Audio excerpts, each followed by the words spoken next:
I would say the success of, the really big name players right now, like Christian Pulisic, Weston McKennie, Serginho Dest, like all these players, really set a high bar for, all the Americans back home because, we all like for me personally, we all seen how well they've done.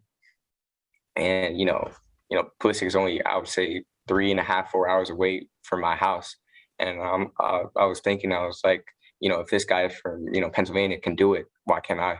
So it really, set a bar for myself, especially just to work even harder. How hard they had to work to be in the position they are right now is the exact same amount and even more I have to put in a day-to-day basis when I was younger and then especially today as well, to get into that status. I'm not there yet, but, with the right patience, the right, mentality, I hope and I think I'll be at that point someday. And then just for the next, generations to come, they see, Christian and all these guys doing it. Now they see, current players like myself and Pepe and all these guys doing it as well. And, they're going to have higher ambitions than we do. I say they're going to have more hunger than we are. And it's just going to be a crazy pipeline, I would say, coming in the next couple of years. Well, great to hear from Kevin Paredes there and the influence of other Americans in Europe. Jimmy, of course, he's still waiting for his opportunity with Wolfsburg, but is this a good move for him? I think it's a great move. I think Wolfsburg's a great club for him to get that experience as well. I know that maybe the manager at Wolfsburg, Florian Kohfeldt, isn't known for necessarily playing younger players or giving too many opportunities. Obviously, they're kind of fighting this whole issue of they just fired a manager earlier, just staying alive. And I wish maybe he went to a different situation, and Ricardo Pepi falls into it at Augsburg as well, where they were comfortably mid-table, because then I think the coaches and the board there at these respective clubs would give these players a little bit more of an opportunity to play, give them 30, 40 minutes or whatever at the end of a game. And Pepe's different because they paid a lot of money there at Augsburg, so he's going to play. But with Paredes, he's got more of a potential-based thing. And I'm curious to see how he's going to do in particular once he gets his opportunity. Because as he mentioned, I just think once he gets his time to shine, he's going to take it. He can tell his mentality, right? There's a growth mindset. He's ready to go. And then as he starts to blossom on his own, then I think he's going to make that position his own. It's a baby step your way into it. And then that's going to open up more opportunities for Americans that'll be following him as well. But it's a great time to be a young American, I'd say. I'm a little jealous being a has-been myself. But if I had been good right now when I was younger, I mean, the sky's the limit. You have opportunities all over this country and then, of course, places in Europe and South America as well. So it's an exciting time. Yeah, I was fortunate enough when I was young to go to Germany and as a youngster learn a new language, learn a new culture. And I love the words right there. I thought it was really impressive. It shows you experience above his age. And he's going into a difficult situation. Wolfsburg are a team that are fighting relegation. Wolfsburg are a team that are making transitional transfers. I mean, you just saw Weghorst leave for the Premier League. They brought in an old-timer, Max Kruse, a good friend of mine, to try and turn things around. But they do have a young coach in Florian Kohfeldt. Unfortunately for him, he didn't have a great record at Werder Bremen. And I do worry about that. However, he's very good with young players. You know what he did with Josh Sargent, helped him nourish him into the first team, gave him opportunities, and he likes the young American players. We know that. And so hopefully there's an opportunity for him at Wolfsburg along the way. But I think it's a great club. It's a big club. There's a lot of experience and some good youngsters coming through Wolfsburg's system.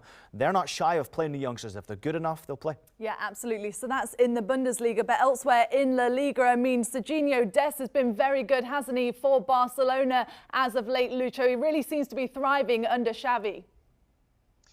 Yes, Bonnie, definitely. At the weekend, playing against Valencia with Yunus Musa in the other side that didn't have minutes for the Valencia team. Serginho was playing on the right side, and we've been talking a lot about if he's the right position because he's playing that one, also in the left side. Also, he played a few times as a striker for Barcelona. That's something that no one was expecting in the beginning, but he's a player who can play in very different positions because of his ability, his fitness. I think he's a very skillful player as well. So at the end, it's about trying to understand what is the best position. And I think Xavi found it very well and understood that he's a player that, because he's young, because his ball, he likes to go forward, needs to have someone next to him to tell him when is the right moment to go forward or not. And I think with Diego Alves arriving to Barcelona, it was the perfect fit because Diego knows that at the moment, because of his age, it's not important to make 10, 15 run. It's about making 2 or 3 good ones, arriving in the perfect moment, in the perfect spot.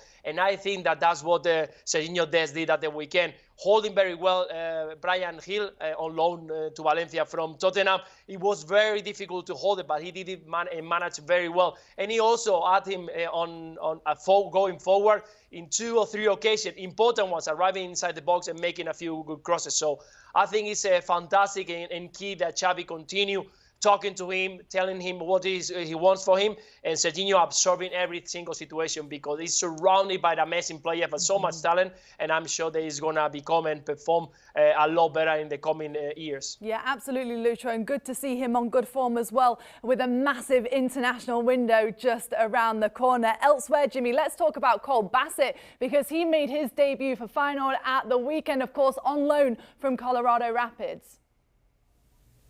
Yeah, it's exciting to see him get some minutes, a 20-year-old, and as you mentioned, on loan from the Rapids, and his future seems incredibly bright. And I'm glad that he's getting this opportunity, especially with Feyenoord, who are only 1 point behind PSV Eindhoven in the Eredivisie. And that second position, Ajax is on top on 57 points.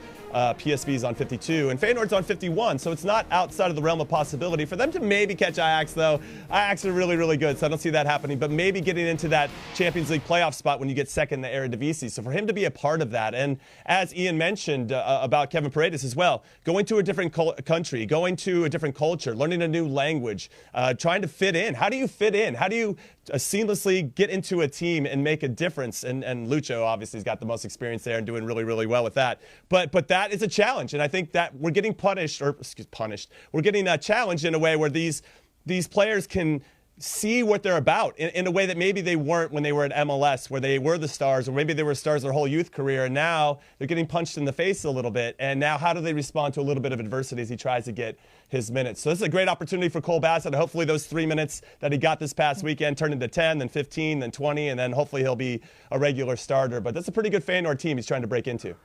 You know, we could really make a show last an hour long talking about Americans who are playing in Europe right now. It's sensational. It's a joy to see so many Americans taking the risk and going over to Europe and trying to further their career, trying to improve, trying to get better, but also improve teams that they're going to. And it's amazing to me. I'm doing my research, and I look at Turkey and Spain and Scotland and England and France and Belgium and the Netherlands and Germany, and it's just sensational to see so many Americans have an impact all across the world. And again, I go back to it. We could make an hour-long show with this, going through every single player, but we got to handpick a few of them. Every time I do this, Brendan Aronson's name always comes up. Why? Because he's playing week in and week out. Why? Because he's providing assists or he's scoring goals week in and week out. Similar to what he did at the weekend. Just absolutely fantastic for him. He had a 2-0 victory at the weekend. I'm so very proud of him. Salzburg doing very well. Seems to be the perfect place for him. And by the by, his net worth continues to rise with every single assist or goal that he provides for his team. They are a dominant force. They caused all sorts of problems for the German champions in the Champions League, and to do it again domestically the weekend is brilliant. But we cannot not mention Gio Reyna coming back from his injury in the Bundesliga for Borussia Dortmund. He came back, he played, he almost scored, and then he went off with an injury and looked very emotional. News was broken that he is okay. The injury is not as severe as they first thought it would be, and clearly you can see the emotion from the kid. He's gone all the way through a long-term injury, come back, played, looked very sharp, and I mean his fitness levels were terrific. Dortmund are clearly looking after this kid, and I love to see it. They got a massive win, Dortmund, against Gladbach, 6-1. Joe Scally came on when it was 2-0, and they did obviously concede a lot of goals after that, but nice to see Scally perform in the Bundesliga as well, which has been great. And also my captain Tyler Adams got an assist for Leipzig and a massive win against Hertha Berlin away from home, 6-1. And Tyler Adams continues to put his value through to the next level. He continues to perform. Whether he starts or he comes off the bench, you know what you're getting from Tyler Adams. Americans are making an impact in Europe, better than I have ever seen before. And I know they've got a history, especially in the Bundesliga where I'm familiar with. They've got this history, but that impact is there, and it's creating a great pathway for the next generation. We could be doing the show for the next 50 years talking about these young kids in Europe. There's so many to talk about, isn't there? And as you said, there's so many rumours as well about some of these players. Could they be on moves to even bigger clubs in Europe? You mentioned Brendan Aronson. He seems to be all over the headlines at the minute. But let's talk about Major League Soccer because it returns this weekend. And here's a look at what we've got coming up. 9 matches on tap on Saturday. But Ian, I know you are desperate Go on, New York! to talk about NYCFC. Are they ready to defend their title? Yeah, can you just call us the champions now? Don't need to say NYCFC anymore, Poppy. Champions is fine. Yeah, defending the title now will be interesting for NYCFC. It's a different position for the club to be in. Obviously, Major League Soccer, in my opinion, is improving. There's a lot of talented players wanting to come to Major League Soccer. Neymar mentioned it today that he wants to play in the United States. It's incredible to see. But I'm really more excited about the young players, the exciting players who are coming from South American countries or European nations to play in Major League Soccer, getting their opportunity when they're still in their mid-20s. That's what I want to see from MLS. The league is improving, the quality's improving. NYCFC have got their work cut out to even make it to MLS Cup, but I love what NYCFC are doing behind the scenes. The players they've got some superstars. They're going to try to defend their title and try to lift some other silverware along the way. I don't know, Ian. NYCFC kind of snuck up on everybody last season. Now they're going to have big targets on their back, and that's a lot harder when you have the title of champion around your neck and everybody's trying to gun for you and prove that they're doing better. I like the New England Revolution. They're the favorites tonight right now to win it all on Caesars Sportsbook, and they're plus 650. I think that's pretty good value. Bruce Arena knows what he's doing. He's added a couple more pieces. Yes, he's losing Matt Turner to Arsenal, but that's still mid-season. That gives him plenty of time to find a replacement or to groom a replacement to fill in there. But if you're not giving up any shots, and they were pretty good defensively last year, then that will give them an opportunity to get back into the conversation, be one of the top teams. Philadelphia Union, over the last 3 years of the regular season, Philadelphia Union have been the best league. They've accrued the most points. They just can't seem to get it done in the playoffs. A little unlucky last year against NYCFC when they lost 10 or 11 players due to COVID. And so, yeah, I'm going to put that little asterisk next to NYCFC for getting to the final. I'm throwing some shade over at Ian there. And then in the Western side, you can't sleep on the Seattle Sounders. Obviously, proven track record. They've won a lot of MLS Cups in recent years. They know what they're doing. They've maintained their star players. Jordan Morris is coming back into the team, going to be fully healthy this season. Obviously, looking to get a World Cup spot, so I think he'll be super sharp. But it's going to be an exciting season, as Ian says. I really look forward to it. Yeah, I'd love to see Jimmy and Ian going head-to-head when the MLS season gets back underway. Used to, back in the day, Poppy. I know, back in the day. Now it's just off the pitch, isn't it? But you mentioned it's improving, but it's also expanding. Charlotte FC ready to make their debut against DC United this weekend. Yeah, DC United, LA Galaxy, Atlanta United. Good luck to them in the first 3 games. It's interesting. Obviously, there are new teams coming into the league trying to improve it. It's always difficult for these new franchises to get off to a successful start. We all know the comments from their new head coach, not necessarily complimentary of the squad that he has in possession, but clearly frustrated with the lack of transfers coming in.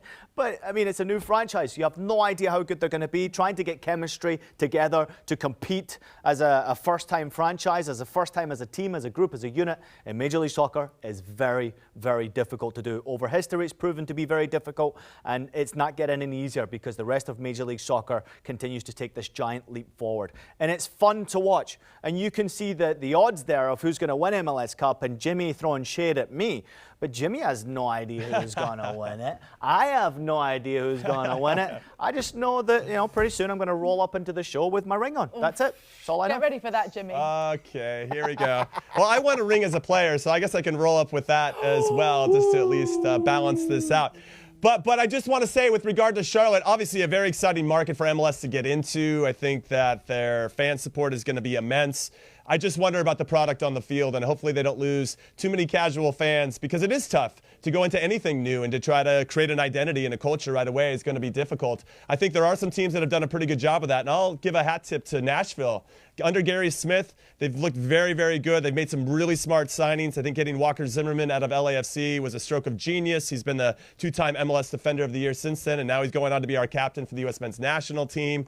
I mean, those are really smart signings. I like what they've done there, and I think that at plus 1,500, I would look pretty hard at Nashville. I think that's pretty good value for a team that should be in the conversation to be MLS Cup champions. All right, Jimmy, you are our wagering expert then, so who are you picking to win it all? Let's get an early prediction from everyone. Get Lucho Jimmy, in this as well, please. Lucho, you've got a bit of time to think. Jimmy, you go first, though. I got mine. You know what? I'm going to lean on Bruce Arena. I'm going to go with the experienced, most successful coach in MLS history. So I'm going to say Bruce is going to figure it out. After winning the Supporters Shield last year as the best team in the regular season, I think he's going to find a way to unlock it to make sure he can use that momentum into winning MLS Cup. Best friend, Bruce. Best friend, Lucho Bruce. Garcia, who do you say? I'm going to go with Atalanta. Why is that? Because I got my good friend Gonzalo Pineda coaching there. I think he did a fantastic job last year. Arriving, you could see he managed to get a few good results. So I'm looking forward to see if now that he had a lot of time to build up the team, is going to be ready to arrive to those finals. Is that Atalanta or Atlanta? I feel like Lucho now I'm always saying Atalanta as well after all of our Champions League When you look days, as good as Lucho, you can say whatever you want. Yeah, okay? you know what? A bit of both, Lucho. What about you, Ian? Yeah, listen, I think it'll be very difficult, like Jimmy said, to retain MLS Cup. It's always difficult. New England and Chicago are two teams that I'm watching out for. And believe it or not, Chicago, I'm saying that, yes. I think they'll be dangerous this year. I think Philadelphia will be very dangerous this year in the Eastern Conference. And the Western Conference is all up in the air. I'm intrigued to see what both Los Angeles clubs do. I hope to see a bit of a battle there. I'm intrigued to see what Austin and friend of the show, Claudio Reyna, does with his team. So this is going to be interesting. If I'm going to pick a team that is not NYCFC, who could go all the way, I'm going to go for Philadelphia Union because I love Jim Curtin. I love what he's doing with that club. They were really unfortunate in the playoffs to be knocked out by NYCFC, and I know they had a lot of players. I still think New York would have won that game, but Jim's creating something special in Philadelphia, and if they can get the right players in and the right chemistry, they're going to be the team I would be worried about most. And friend of the show as well, Jim Curtin. How cool was it to have him on? He was fantastic, Legend. Wasn't he? So that gets all underway in Major League Soccer, but we've also got several Americans over in Europe, including a handful in Italy's top flight. And a reminder that you can watch the entire Serie A season on CBS Sports and Paramount Plus. It is the tightest title race in Europe. Only 3 points between the top three. You don't want to miss a single match, all of which streaming on Paramount Plus.